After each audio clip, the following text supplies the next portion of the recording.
What's going on, guys? This is Lior and welcome back to my channel.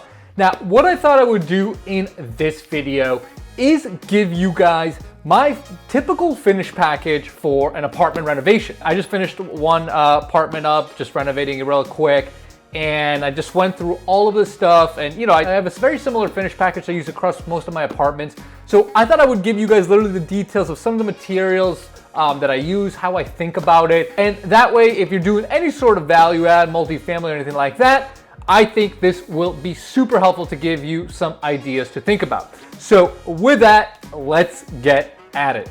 What's going on, guys? My name is Lior and welcome back to my channel.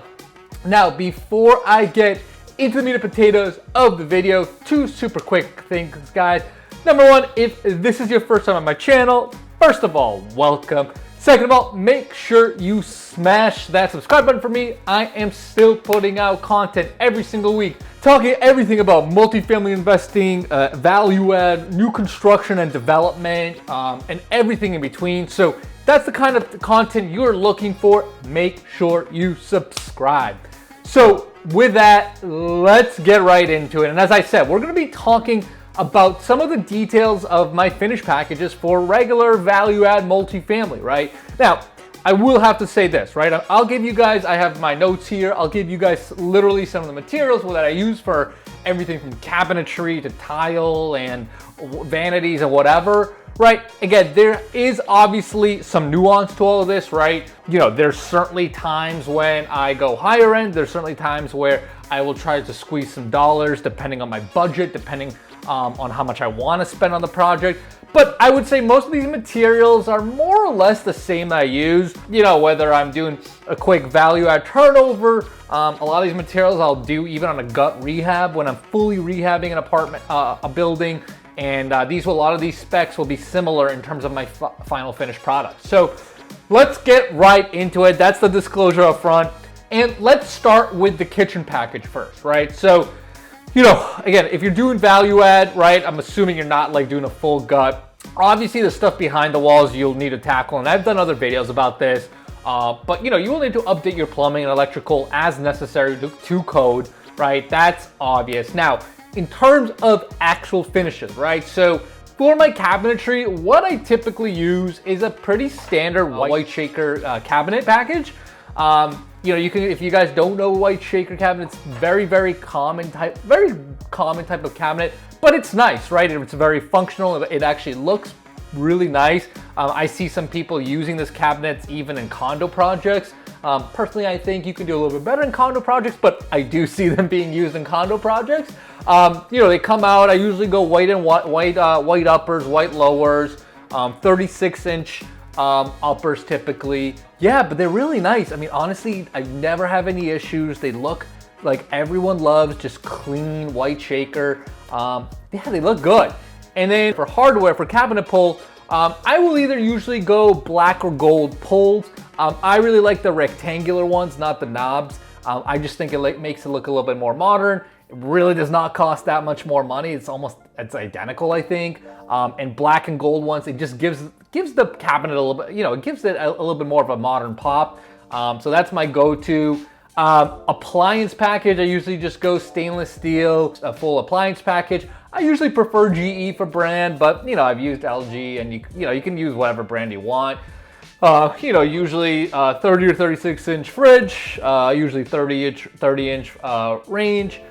Standard 24-inch dishwasher, and then usually depending on the layout, but a lot of times I will do an over-the-range microwave that also vents, that recirculates and does venting for you. That's pretty standard. Now for countertops, I really like using white quartz. Yeah, it's a little bit more expensive than maybe like builder grade granite and or some some vinyl composite material, but A, it's very durable, I think. B, for not that much more money, it makes the whole kitchen just look 1,000 times better, right? Like just, if you think about like old, builder grade from the 2000s, like grainy brown or whatever, granite versus just very clean slab of white quartz. I mean, it's literally day and night. Again, a little bit extra money, but it makes your unit look so much better, especially if you're trying to attract better tenant profile. I mean, I do it almost everywhere now. So I'd strongly recommend doing that. A faucet, again, I spend a little bit more money, make it look a little bit nicer. I usually go black or gold. Again, you don't have to go crazy, nothing super high-end brand or anything like that, but again, kind of, I will match that color usually with my cabinet hardware, and just give that kitchen a little bit more of a pop. Backsplash, I think, depends on the area and usually and a little bit on the budget too. Sometimes I will put a backsplash. If I do, I usually will go some sort of subway tile, either a white, maybe like a light gray subway or something like that. You know, I'm not going crazy on very high-end tile. I mean, it's probably $1 or $2 per foot or something like that tile. You know, very basic, but again, it gives it a little bit of a nicer feel if you do have the budget or if you are going for a little bit of a higher end look. I think it's a nice touch, obviously. But again, that definitely depends a little bit more. And then for flooring in the kitchen, really depends what I'm working with, right? If I have like an older building that has hardwood floors underneath, you know, or just has hardwood floors, I will keep those. You know, usually we sand and stain all of our hardwood floors anyway. If for whatever reason you don't have hardwood floors, I think a good alternative is luxury vinyl plank. Pretty cost efficient. You know, you can get nice, pretty wide plank. It looks very clean. Tenants love it. It's super durable. So that would be my personal advice. Now let's go right into the bathroom. So for the bathroom, when I do renovations, let's start with vanity. Usually go stock Home Depot or Lowe's vanity. You know, you can get 24, 30-inch vanity for usually, you know, $300-400, depending how nice you go. Colors wise, I'll either go white, maybe like a light gray. Sometimes if I'm feeling it, we'll do something a little bit nicer, maybe like a blue navy blue vanity. Usually they will come with like quartz countertops, you know, and again, I think that is a small touch. It just looks that much nicer personally. You know, we'll do a basic mirror and light fixture above the vanity. You know, you can order those on Amazon for, you know, I think like less than $100. You can get a nice black frame mirror, you know, basic light fixture above.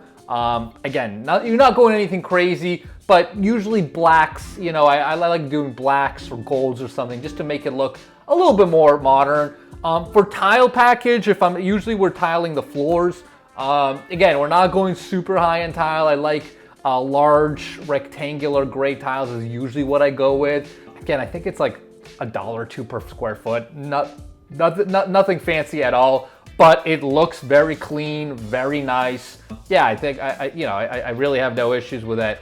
On the shower, if you are going to be renovating like the actual tub, if you are going to be tiling the shower walls, you know, for that, when I've done that, again, very basic subway package, tile package.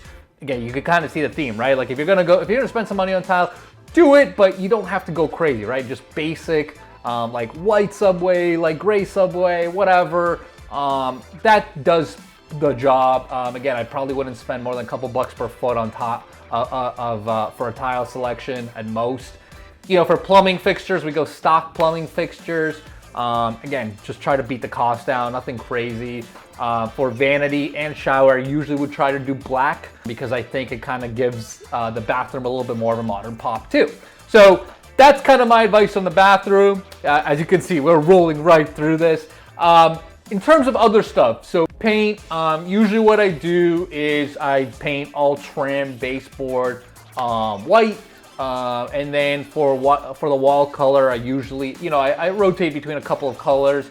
Usually we do kind of like a light gray, just to give a little contrast between the trim and the walls. One thing I don't like is when people do white, white trim, white baseboard, and then like whitewash walls. Kind of feels like a hospital a little bit, my opinion. So that's why I kind of like doing a little bit of a light gray. I think it just gives it a nice little bit of a modern contrast. Hardwood floors, as I said before, if I have them, I usually will sand and stain them. Depending on the type of building, I just think it gives it a nice, you know, just very clean feel. And then depending on the extent of work, depending how much like electrical work I'm doing, for example, I might consider doing upgrades like light fixture. So in the kitchen and typically my living room, I will sometimes consider doing recessed lighting, just to, again, kind of give the unit a little bit more of a modern feel. Bedrooms, I'll usually just go one light fixture per bed, unless I'm like fully gutting it, and then I'll just do recessed lighting everywhere. But again, if you're kind of doing a quick turnover and you don't really want to start doing that kind of work, I don't think it's a big deal. I just think if you're doing a little bit more extensive work, I think those kinds of touches just give your unit a little bit more of a modern feel. So that's pretty much it. I know I kind of ran through that. But that is kind of my finish package and kind of some of the key details I look for when I'm turning over and doing some value add renovation. Again, this does not include any stuff behind the walls, again, which I've talked about in other videos. If you're going to be doing heavy value add stuff, you know, I've done videos on like replacing plumbing stacks, heating systems, things you have to think about for your electrical. But again, in terms of just overall finish and how I present the units, I think these are a lot of the key points that I think about, and how I try to present my units. Overall, typically people love our apartments. You know, I think they are kind of a higher end product without paying insane new construction pricing, right? So that's usually how we position it. So hopefully this is helpful, guys. Hopefully this detail kind of gives you some ideas. And of course, if you guys have any questions, comments, think I'm crazy, think I'm dumb, or think I'm spot on, make sure you put them below, and I will definitely help you out.